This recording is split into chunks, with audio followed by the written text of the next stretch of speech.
A hematoma block is a safe and reliable local field anesthesia technique.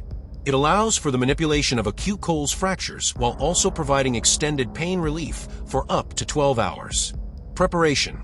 After the reduction, gather the following: sterile dressing pack, a clean, elevated trolley or arm board to support the limb, antiseptic cleaning solution, 20 milliliter syringe, 18 gauge needle for drawing up, 21 to 23 gauge needle for injection, sterile gloves, 15 milliliters of 0.75% ropivacaine, do not exceed 2 milligrams per kilogram.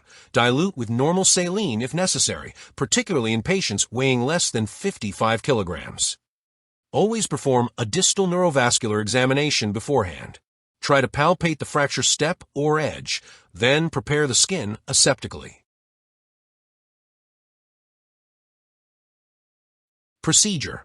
Inject 15 milliliters of 0.75% ropivacaine directly into the hematoma at the fracture site. On needle entry, a small blood flush often confirms that the hematoma has been reached. Slowly inject the solution over 2 to 5 minutes, adjusting pace if the patient experiences pain.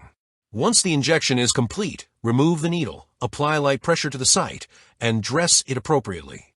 Allow 30 minutes for the anesthetic to take effect, monitoring the patient during this time. Afterward, the fracture can be manipulated and immobilized with a plaster of Paris cast.